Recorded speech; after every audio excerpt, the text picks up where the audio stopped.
Bonjour et bienvenue pour une nouvelle vidéo d'analyse sur Bitcoin, les marchés crypto et les marchés financiers en ce vendredi 24 avril 2020. Alors suite à ma dernière vidéo d'hier où je parlais d'une possible cassure sur Bitcoin entre aujourd'hui et demain, on a eu la cassure hier avec un joli mouvement haussier de plus 5%. Et maintenant la question c'est est-ce que c'est le début d'un mouvement haussier prolongé ou au contraire c'est simplement une déviation un peu au-dessus de cette résistance et on va venir buter là sur les 7800 ou 8000 dollars et le cours va se retourner.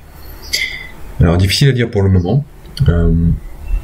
Ce qu'on peut dire c'est que on a bien rebondi au-dessus des 6800, cette zone pivot là que j'ai identifiée et qui autour de laquelle le marché oscille depuis 2 ans. Donc c'est assez positif de voir une belle réaction haussière sur ce niveau, comme si le marché voulait vraiment en sortir et passer un peu cette zone baissière depuis 2 ans. Donc à voir si ça se confirme dans les prochains jours. Ce qu'on peut voir par exemple sur l'indicateur des bandes Bollinger, c'est que après une période de contraction, les bandes s'étendent de nouveau et donc potentiellement on rentre dans un nouveau régime de volatilité un peu plus haut que dernièrement où la volatilité se contractait depuis début avril et peut-être avoir un régime de volatilité un peu plus haut sur avril. Alors pour continuer d'avoir un mouvement haussier, il faudrait vraiment que le cours glisse comme ça là sur la bande supérieure. On voit que la moyenne simple à 20 jours ici est orientée à la hausse. Et donc on va voir comment ça se profile dans les prochains jours. Si en fait tout ce mouvement se prolonge un peu, on peut avoir vraiment une target un peu plus haute, hein, si on rapporte cette hauteur là, ça peut vraiment aller chercher les 10 000, hein, mais pour l'instant il faut d'abord passer les 8 000. Ce qui peut montrer que peut-être on enclenche un mouvement haussier, c'est cet indicateur du TD Sequential où là on est en train de former une deuxième bougie verte après une première bougie verte. Et donc si on confirme, si on reste au-dessus là des 7450 à peu près, on peut enclencher un mouvement haussier de 9 bougies sur le graphique journalier, ce qui nous amènerait à 5, 6, 7, 8, 9 à début mai. Donc et c'est assez positif en fait qu'on vienne casser cette résistance sur 2 bougies comme ça, donc ça peut laisser penser à un mouvement haussier peut-être prolongé. Sur le graphique semaine, pareil, on voit qu'on a une 3e bougie verte après 2 bougies vertes. Et donc là, ça laisse présager potentiellement d'une hausse aussi prolongée sur le graphique semaine cette fois-ci. 4, 5, 6, 7, 8, 9, donc jusqu'à juin. Mais il faut absolument, pour que ça se confirme, passer les 7500 et davantage encore les 7800. Donc pour l'instant, on n'a pas vraiment de confirmation, on est dans l'incertitude. Il faut rester patient, savoir si on va être rejeté ici ou au contraire continuer de monter. Difficile vraiment à dire pour le moment. Vous voyez que toute cette consolidation ici, cette accumulation là, cette zone un peu, elle a vraiment été cassée à la hausse avec un beau volume. Maintenant il faut confirmer, il faut peut-être consolider un peu, former un drapeau et peut-être enclencher une deuxième jambe. Voilà, et si au contraire on est rejeté, on revient assis, ça sera pas terrible. C'est déjà assez bien que après une assez forte réjection ici, on ne soit pas allé, on ne soit pas tout de suite retombé. Généralement les feintes un peu de sortie, elles se passent assez rapidement, quoi. Ça pump et puis après rapidement tout de suite on tombe, hein, ou l'inverse, ça dump et puis après tout de suite ça remonte. On en avait eu une ici là, bon sur une heure on verra mieux. Tac tac tac.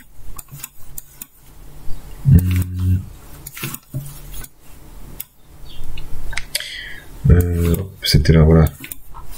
Mais ici ça a laissé penser à une sortie un peu de cette zone là, de ce triangle, et puis tout de suite c'est retourné, ça a cassé, et après vous voyez que c'est assez mauvais, hein. Parce que là ça s'attrape des positions acheteuses, ça fait ceux qui étaient vendeurs sont en stop qui sont touchés, et donc voilà, c'est assez positif que malgré un gros rejet quand même là, enfin c'est assez important, on ne sent pas tout de suite aller au plus bas. Et voilà, on est peut-être en train de former peut-être un drapeau, en tout cas.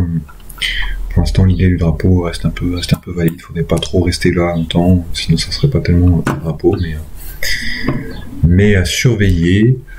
Voilà, donc vraiment, si on veut espérer continuer à la hausse, il faut dépasser les 7700, 7800, je dirais. On voit que voilà, sur stochastique, on est à la hausse sur le daily. Sur 2 jours aussi, on a recroisé en haut, sur 3 jours aussi, sur le weekly aussi. Bi-semaine qui a aussi monté. Mensuel, toujours la baisse, mais peut-être que si on clôture comme ça le graphique mensuel, on a peut-être une chance de croiser à la hausse au-dessus des 40 et enclencher un mouvement prolongé à la hausse. Voilà. Si on regarde peut-être Ethereum. Donc Ethereum, on avait ce niveau qui était important, vraiment un niveau pivot aux alentours des 165 $ ici. Vous voyez que les touches là, ici, là on le perd, ça chute. Résistance, là on regagne. Support, et puis là on oscille un peu, on perd, on regagne. Donc 165, ici on a un beau rebond aussi. On a dépassé le plus haut sur Ethereum, mais on n'a pas clôturé au-dessus. Voilà, mais le semaine aussi, le stochastique qui est aussi recroisé vers le haut. En semaine aussi, qui rebondit sur une belle ligne de tendance ici, donc un beau potentiel aussi sur Ethereum, je dirais un peu comme Bitcoin de toute façon. C'est un peu la même chose. Donc voilà sur le marché crypto, juste pour faire une dernière récapitulation sur le marché crypto. Donc après une belle réaction sur le niveau pivot des 6800 $, une continuation sur cette semaine. Maintenant, on veut vraiment voir, on veut vraiment voir une continuation haussière ici et pas être rejeté là à 7800, sinon ça serait assez mauvais, à chercher plus bas. Donc à surveiller si on arrive à confirmer au-dessus des 7800. Si on regarde maintenant le marché action, qui est un peu en retard par rapport à Bitcoin. Il a trouvé son bottom et son plus haut un peu plus tard que Bitcoin, une dizaine de jours à peu près. Et donc pour moi, c'est un peu la même chose, quoi. Il est sur son niveau pivot, 2750. On voit qu'on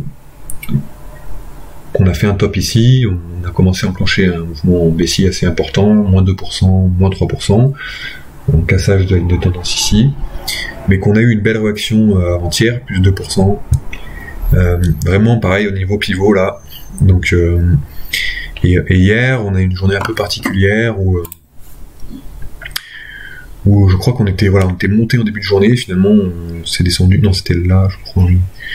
Monté puis finalement descendu, mais aujourd'hui ça se profile assez bien avec un rebond qui fait un plus haut bas, et peut-être que sur le marché action on va avoir un peu la même situation que Bitcoin, mais simplement qui va jouer maintenant un peu à retard, où en fait on arrive sur des niveaux élevés de résistance, le marché est encore assez choqué par la descente, donc beaucoup de ventes qui s'effectuent, mais finalement assez vite rachetées.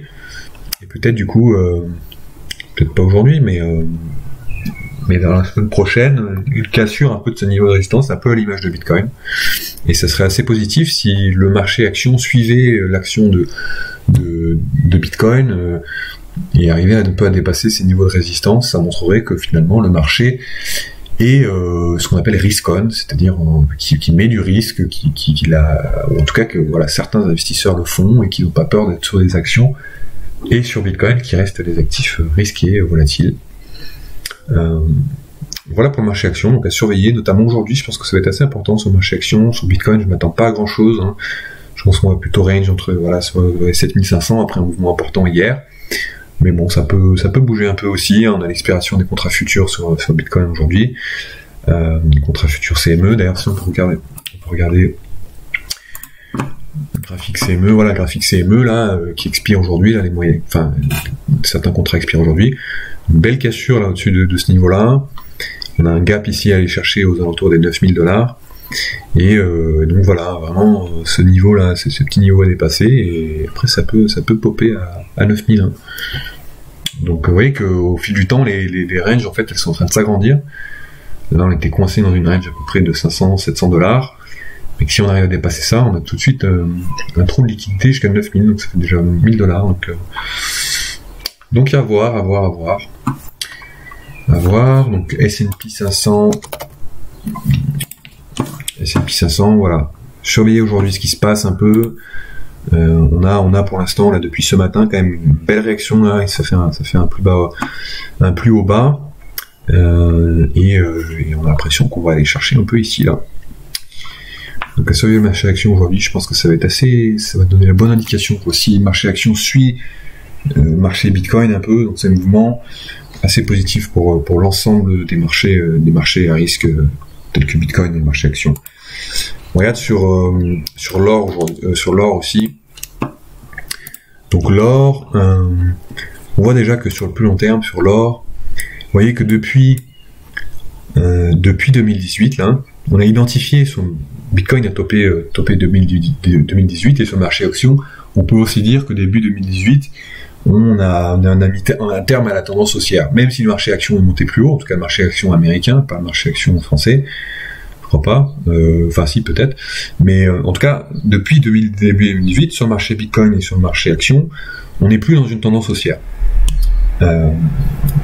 Si pour vous montrer, c'est vraiment... Vous voyez que depuis 2018, ici, là, bah, le marché, aujourd'hui par rapport à 2008, vous êtes au même niveau. Tandis qu'avant, sur les 2 années précédentes, on était vraiment dans une tendance haussière claire. Donc, pas de tendance sur le marché haussier, sur le marché action depuis 2 ans. Vraiment une range très importante, beaucoup de volatilité, mais pas de tendance. Et quand on a beaucoup de volatilité sans tendance, c'est qu'on est à un pivot sur le marché. On est soit sur un top de marché, soit sur un bottom de marché. Mon avis sur le marché action, c'est qu'en fait, on est un peu en train de faire les deux. On est sur un top de marché ici, donc il y a de la vente, mais on est aussi sur un bottom de marché ici, donc il y a de l'achat. Et c'est pour ça que ça fait un peu une forme de biseau qui s'ouvre comme ça. Mais en tout cas, pas de tendance depuis 2 ans sur le marché action, et pas non plus sur Bitcoin, sauf une tendance baissière. Tandis que sur l'or, depuis 2 ans, voilà, janvier 2018, c'est ici. Alors, sur l'or, on est clairement, depuis 2018, sur un mouvement haussier. Indéniablement. Plus 30%. Donc en fait, la meilleure stratégie depuis 2 ans, c'était d'avoir de l'or. Et donc l'or a joué son rôle de valeur refuge depuis 2 ans. Et la question qui se pose maintenant, qu'on a eu un bottom important sur le marché action, sur le marché Bitcoin, c'est est-ce que ça va continuer? Est-ce que l'or va continuer et tout simplement décoller, voilà, plus haut que son plus haut historique à 1800 $. Moi, je suis un peu méfiant. Je suis un peu méfiant sur l'or. On entend beaucoup parler. C'est déjà depuis 2 ans, c'est à plus 30%, ce qui est sur l'or, ce qui est quand même important. Si on fait les mouvements des comparaisons, en 1 an, là, ça a fait plus 60%. Donc oui, c'est pas hors du commun pour l'or. Mais bon, là, depuis, si on prend le début 2019, depuis un an et demi, on est à plus de 50% là. Donc, je me méfie un peu sur l'or. On arrive sur une résistance ici, un niveau quand même depuis il y a 8 ans, hein, qui avait fait le top. Hein. Donc, je sais pas trop. Sur l'or, je sais pas trop. Le marché est encore très haussier globalement sur l'or. En tout cas, dans le sentiment. On voit qu'ici, quand même, on a de la divergence baissière sur sur le daily. 3 touches. Après, voilà, faut faire attention aux divergences, hein, parce que on reste dans une tendance haussière et que si on dépasse ce niveau, la divergence va pas jouer. Donc, elle sera confirmée, je dirais, si on confirme sous les 1650, je dirais, où là on pourrait jouer un mouvement de baisse. C'est sur le graphique semaine en plus. Hein. Donc, vous voyez, depuis août 2019 quand même. Sur le graphique semaine, ça commence à être assez important. Ça commence à être assez important. On voit aussi, ici c'est l'OBV, donc qui mesure le volume. On voit que l'OBV est très bas. Donc là, que ce dernier...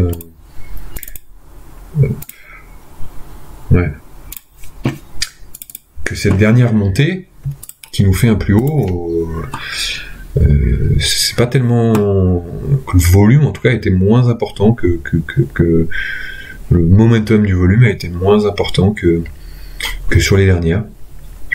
Donc c'est aussi un signe un peu intéressant et je pense que en fait si les marchés actions et Bitcoin continuent de monter, je pense que les investisseurs qui ont de l'or vont se délaisser de l'or.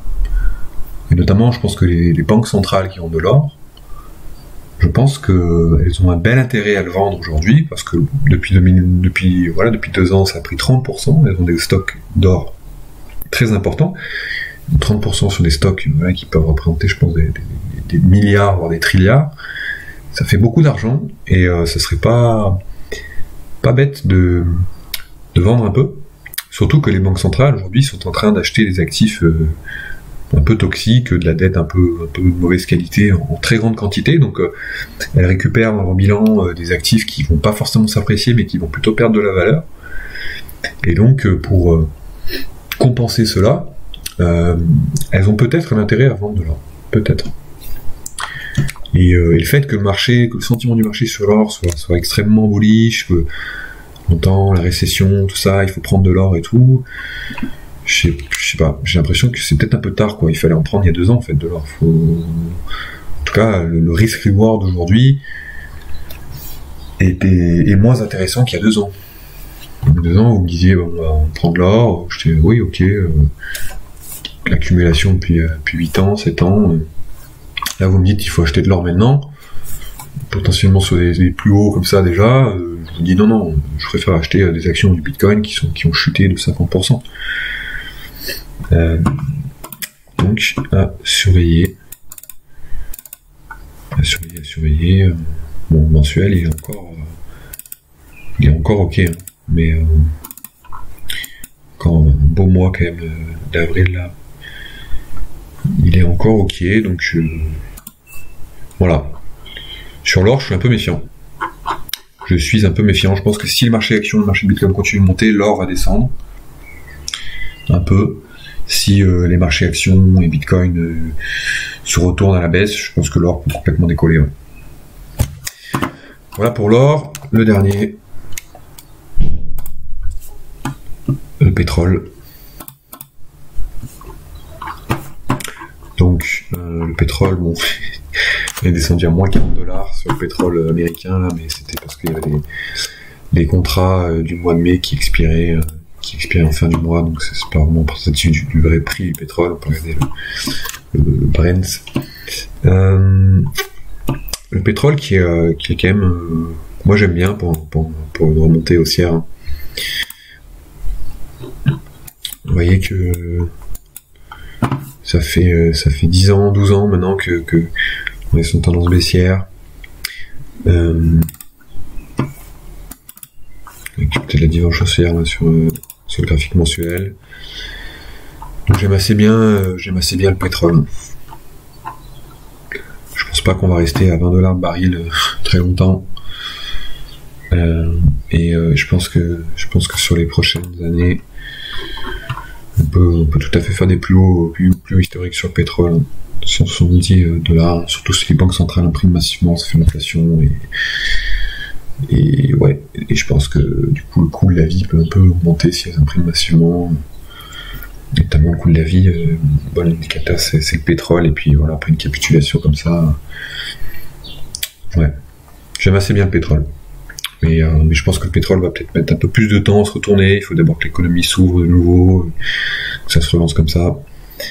Mais donc peut-être un peu une zone d'accumulation sur les prochaines semaines.